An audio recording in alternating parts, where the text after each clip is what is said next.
Bonjour Nathalie, Bonjour. est-ce que tu pourrais commencer par te présenter s'il te plaît? Oui, donc je suis Nathalie Porte, je suis prof de FLE. À l'origine, je suis psychologue clinicienne, prof de FLE depuis 2012. Donc dans mon parcours, en fait, j'ai été psychologue pendant quand même 10-15 ans, Mhm. plutôt établissement public, volontariat en ONG. Et puis voilà, début 2012, un peu par un concours de circonstances, j'ai commencé à enseigner à une ou deux personnes pour dépanner vraiment. Et puis j'ai adoré.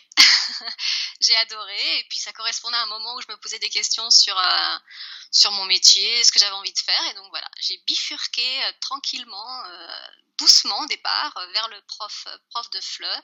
Donc au départ, uniquement cours particuliers, présentiel, enfants, adolescents, adultes, en fait. Voilà. Et puis, début 2016, j'ai vraiment changé pour plus l'enseignement en ligne. Mhm. Donc presque uniquement l'enseignement en ligne en fait, parce que j'ai un mode de vie assez nomade, je déménage beaucoup. Donc D'accord. en fait, ça correspondait à mon envie d'avoir une certaine continuité malgré tous mes déménagements et d'avoir les mêmes étudiants et de pas devoir interrompre des cours en fait. Donc voilà. Et là, ça a été un grand virage de passage en ligne. Voilà. Et alors comment tu as fait pour faire connaître ton activité? Alors, bon, quand j'ai commencé à enseigner en présentiel, c'était donc au Panama, j'avais des étudiants localement donc, et le bouche à oreille a fait que j'ai pas cherché du tout à me faire connaître, mais j'avais créé une page Facebook et c'était vraiment pour mes étudiants au départ. L'idée d'échanger quelques ressources quand ils sont absents, ils voyageaient beaucoup, donc voilà, ils avaient toujours des petites choses à lire, etc. Et puis en fait, je me suis fait prendre par le jeu de Facebook, c'est-à-dire que j'avais pas vraiment compris que en fait c'était visible par tout le monde. Enfin, je le savais, mais intellectuellement je le savais, mais j'avais pas compris que vraiment des gens pouvaient suivre ma page, interagir, etc. Et puis rapidement, en fait, ça a pris de l'ampleur, enfin progressivement, on va dire, mais ça m'a un peu dépassée. Et donc, c'était pas du tout dans un objectif de me faire connaître, hein. Et donc, pendant assez longtemps, cette page a grandi.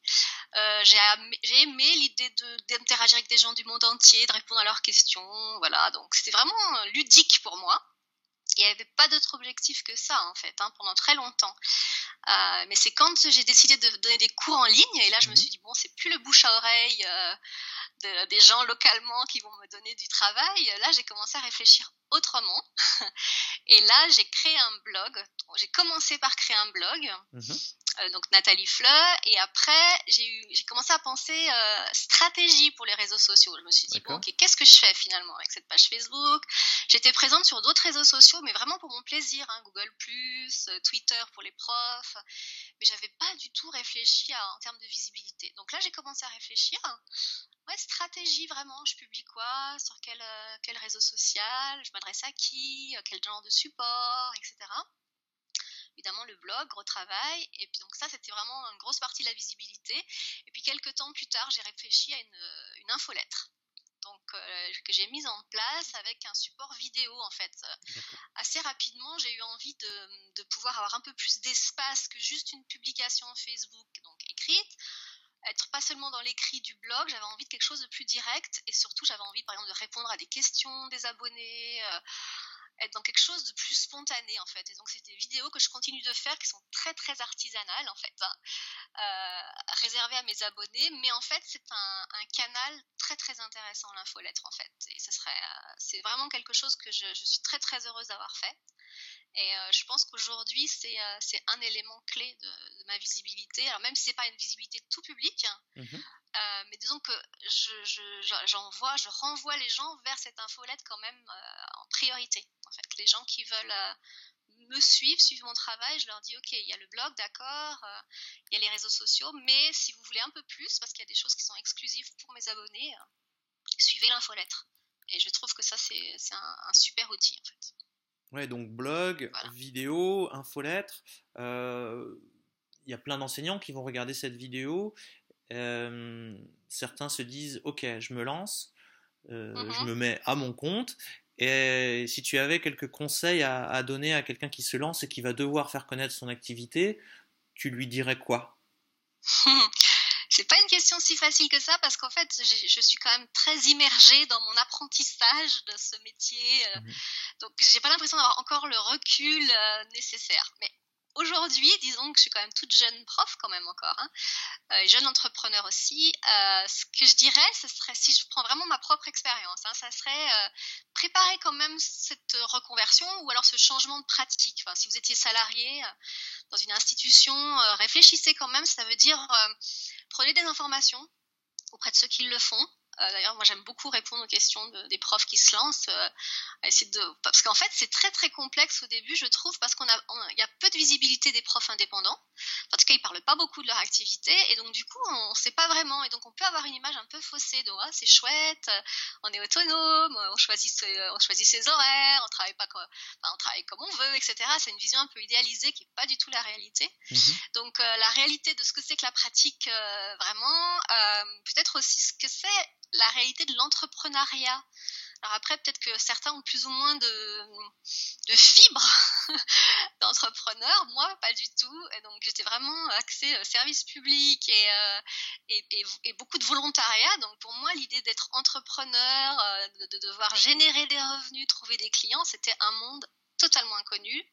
Le mot marketing m'était complètement inconnu, et en fait, moi je dirais qu'il faut quand même avoir une idée qu'on passe à un statut d'entrepreneur, et c'est pas seulement un aspect administratif qui pose problème, ça c'est pas un problème, c'est vraiment la réalité du quotidien.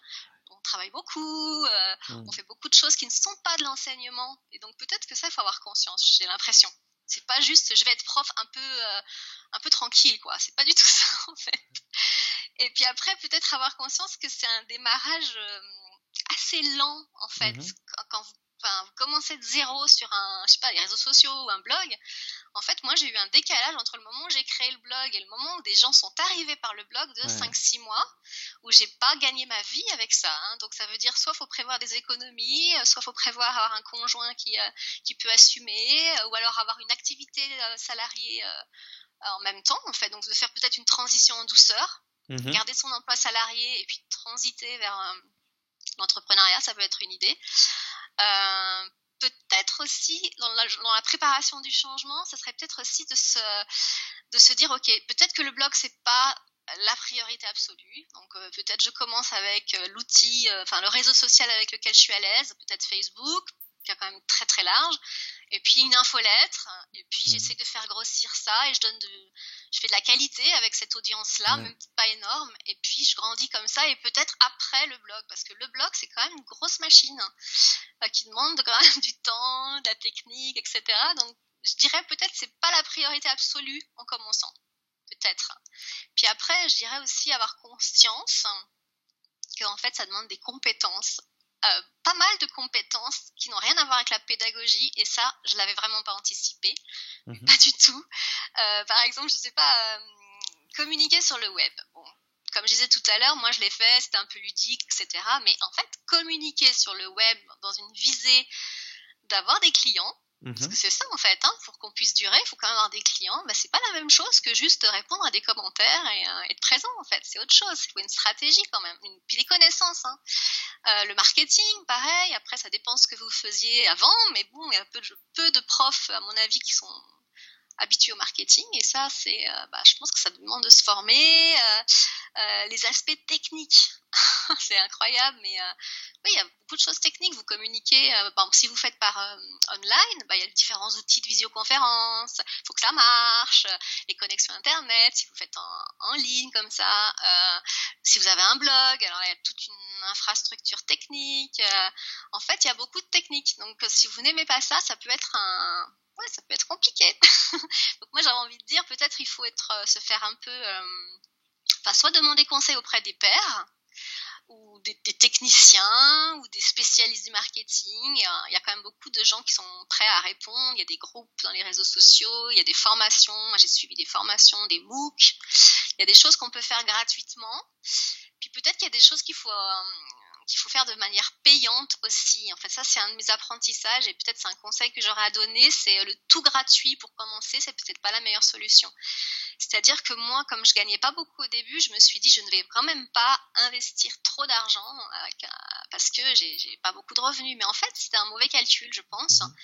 C'est-à-dire que j'ai perdu du temps pour beaucoup de choses, en fait, alors que peut-être il Il y avait des outils techniques payants qui auraient été beaucoup plus efficaces pour moi.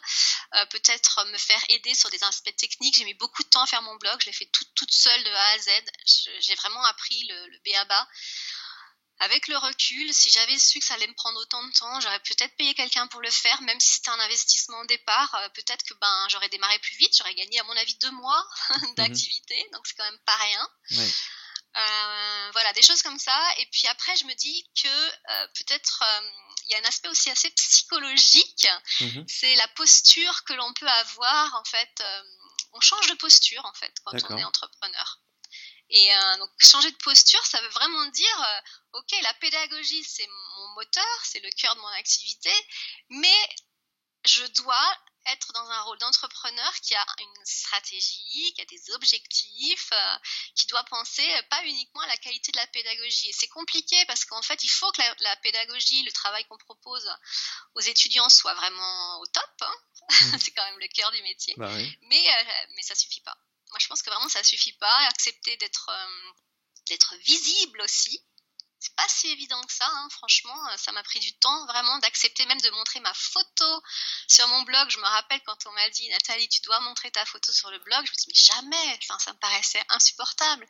Les premières vidéos, c'était j'avais l'impression que je repassais mes examens finaux, enfin c'était terrible, hein. Et je pense que tout le monde passe par là plus ou moins, hein. Après on est plus ou moins à l'aise, mais il y a tout un apprentissage de oser se montrer, et c'est pas seulement montrer sa tête, hein, c'est aussi montrer comment on travaille, ses spécificités, assumer. Par exemple, moi, assez rapidement, je me suis dit, je dois assumer que je suis une psychologue qui s'est reconvertie, que j'ai pas de master de FLE, que ma manière d'enseigner n'est peut-être pas complètement académique. Et je suis très transparente en fait. Tous les gens qui me contactent, je leur dis très très clairement voilà, d'où je viens, comment je me suis formée, qu'est-ce que les outils que j'utilise, que je suis pas une spécialiste par exemple des examens. J'aide pas du tout les gens à préparer des examens par exemple. Accepter de dire en fait ses limites, ça c'est pas facile au début parce qu'on se dit il faut que j'ouvre à tout le monde et que je fasse tout. Hein. Au début, quand on commence, on se dit, ok, alors je vais faire tous les niveaux, adulte, enfant, adolescent, des groupes, du professionnel, du privé. Voilà, je vais ratisser large, ça va être génial. Et en fait, je pense que c'est pas un bon choix. J'ai appris après, en me formant un petit peu au marketing, que c'est pas évident pour des marketeurs, qu'ils disent tous, il faut une cible. Voilà, il faut cibler. Au début, ça me paraissait très barbare. J'avais envie de cibler personne, j'avais pas envie d'être agressive. Mais en fait, il y a du vrai là-dedans. C'est-à-dire qu'en fait, il faut accepter l'idée qu'on n'est peut-être pas à l'aise dans toutes les situations de l'enseignement, qu'il y a des choses qu'on aime plus ou moins faire aussi, et que on peut se centrer sur ce qu'on sait le mieux faire et on est plus à l'aise. Par exemple, moi je sais que je suis pas très à l'aise, j'aime pas tellement le milieu professionnel, enfin disons les grosses entreprises qui cherchent des cours, ou il y a beaucoup de domaines d'activité où c'est pas mon environnement, je me sens pas très à l'aise, je suis beaucoup plus à l'aise avec des gens qui ont des centres d'intérêt communs avec moi, et j'ai appris à assumer ça. Voilà. Que je fais plutôt des gens qui ont un niveau avancé maintenant, parce que les débutants, je me suis un peu lassée. C'était tout un chemin en fait, et je me dis pour des gens qui débutent, peut-être qu'ils peuvent gagner du temps en se disant assez rapidement, mais en fait, qu'est-ce que j'ai vraiment envie, avec quels apprenants j'ai vraiment envie de travailler, de se poser ces questions-là, qu'est-ce que je fais le mieux et comment je peux montrer ce que je fais le mieux plutôt que de dire je fais tout. J'ai l'impression que ça peut être aidant.